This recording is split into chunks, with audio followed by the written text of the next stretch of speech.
My name is Topher, RainForest Connection. We're a tech startup, a nonprofit tech startup in San Francisco.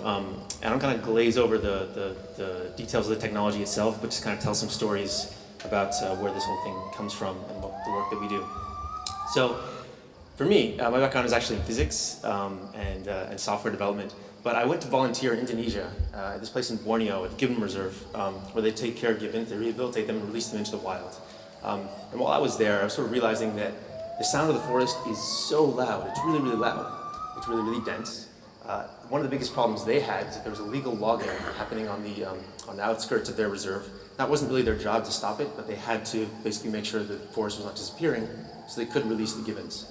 There were 3 full-time guards who were responsible for doing that, but one day went walking off in the forest, about 5 minutes walk from where the guard station was. We stumbled upon some people who were cutting down a tree. And the leader, the director of this place, he was just broken because here he was spending almost half his budget to protect it, and they really had no idea what was happening out in the forest. But for me, this was kind of an interesting epiphany because the forest was so loud, we couldn't even hear the chainsaws that were just happening through there because it was such a cacophony of sound. But I knew a computer could do that pretty well, and so I figured that I should sort of set out to try and do it. But first, let's take a step back and talk about logging in general, deforestation in general. Why is that an issue? I mean, we've been hearing about saving the rainforest our entire lives, and I'm sure everyone here is kind of sick of the subject. And yet, we have even issues that are perhaps even more urgent. We've been hearing about this the entire time. It's always how many football fields have been destroyed. But there's issues like climate change that could affect us over the next decade or so. So actually, the reality of the fact is that deforestation contributes more to climate change than all of the transportation put together. It's one of the leading contributors of climate change. When a forest is destroyed, the carbon that's inside of it gets released into the atmosphere. And so actually the destruction of forests is more than all the cars, trucks, planes, trains, ships combined every year. Which means that if we can actually take a bite out of that, then we can take a real, actually lasting impact on climate change. And it might be the fastest, cheapest way to do it. The reality is also that 50 to 90% of the logging that takes place in the rainforest is illegal, which means there's already a mandate to stop it if you can find local governments, local partners to help out with that. So conservation technology is a huge important part of this. You heard about some of these things today. Most of these are very vision-based. Satellites, drones, aerial surveys, camera traps, community monitoring. These are the state of the art, and it's because of that that we know so much about what's happening in deforestation today. But there is a gap here, and the fact is that a lot of these are not real-time. A lot of these take place days or weeks after the fact. And although they do give us this global view of what's happening, it's very difficult to know, to be able to stop things in real time.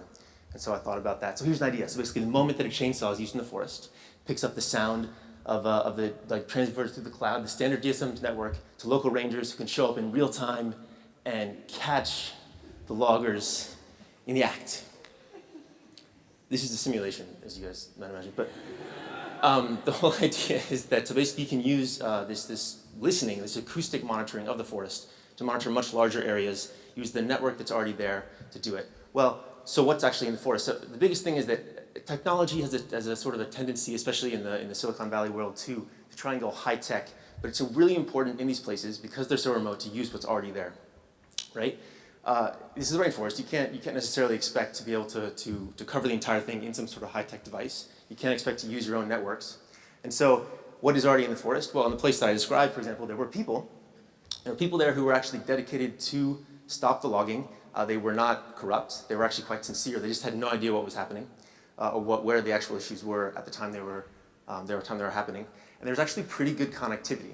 So in this place in Indonesia where I was, the people were actually in the villages. They're on their phone. There's no running water. There's no electricity. There's no roads. But they all have phones. They're all surfing the web and checking Facebook and connecting and things like that. They charge their phones once a day on a generator, or a boat sort of comes through and charges their phones. And so this was something that already was there. So you don't realize that sometimes this stuff is already in place. But you still need some device, like one I showed there, to actually work. So it turns out that phones are really awesome computers.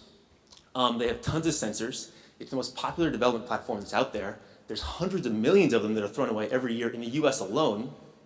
And it turns out that they actually can accomplish much of what we need. You do have to put it inside of a box to protect it from the fact the rainforest rains a lot in the rainforest. You got to put a big microphone on it so you can hear these sounds at distance. And in order to make sure that it works, you have to put solar panels on it. This is actually one of the larger issues because solar panels don't work under shadowy tree canopies, so we had to invent a new kind of solar panel to make that work. But we'll get into that later. This is what it looks like on the tree.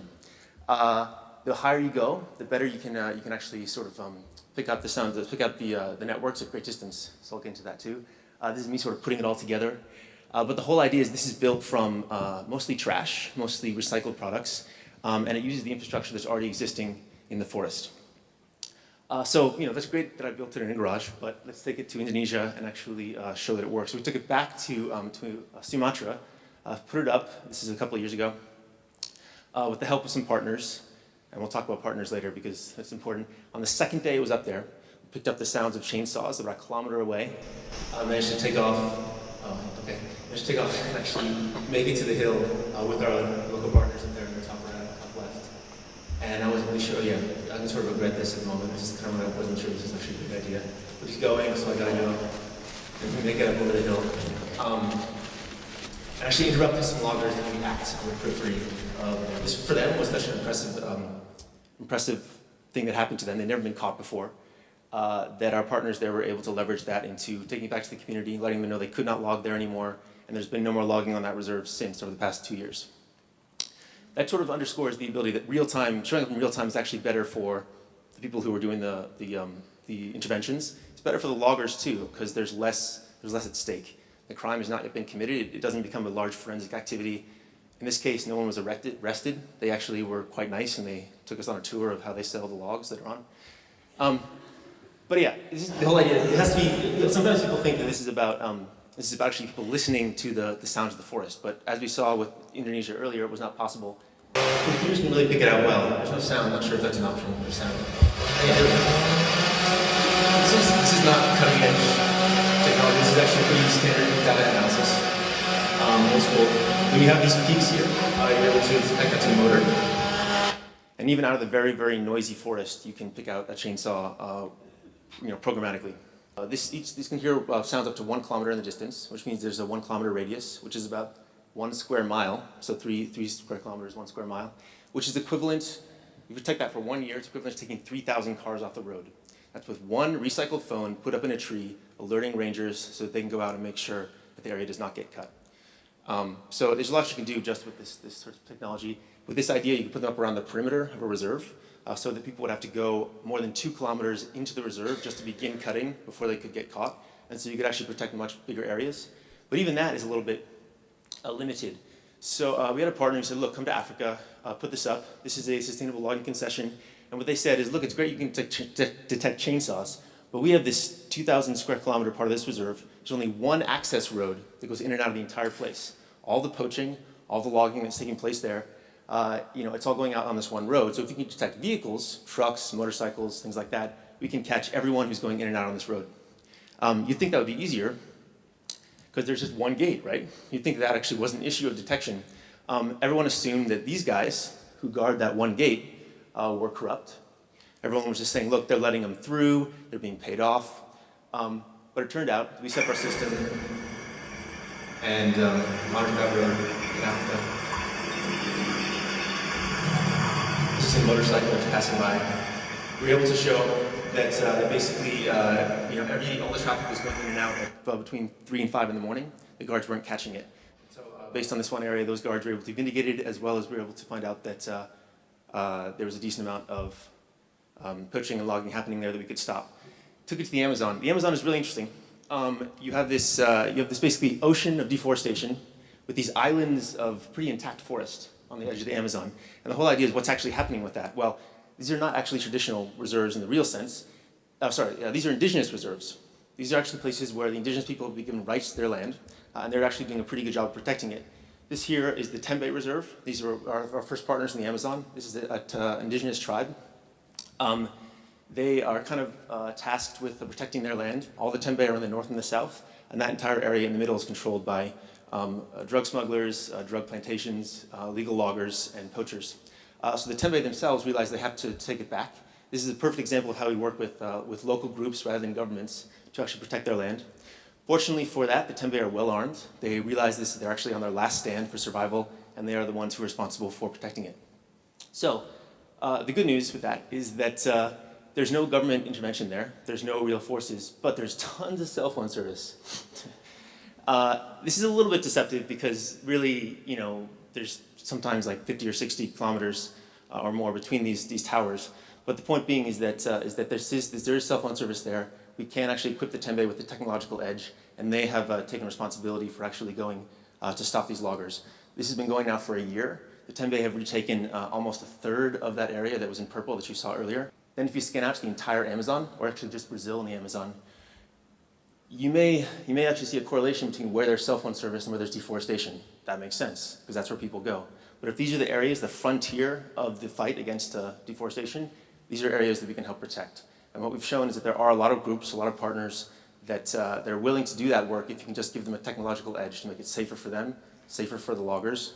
And so that's what we're trying to do. We're expanding elsewhere into other countries, but that's just 3 examples. So yeah, at the end of the day, this didn't come from basically super high-tech solutions. We used the people that were already there on the ground. We used connectivity that was already there on the ground. We still are. And we use trash, cell phones. People send us their cell phones by mail. They get a tax-deductible donation for that. And then we actually are able to turn those into the devices we put in the trees, and we're able to help them actually use it. So always use what's already there if you can.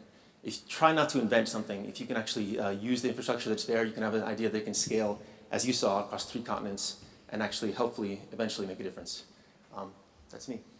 See you guys.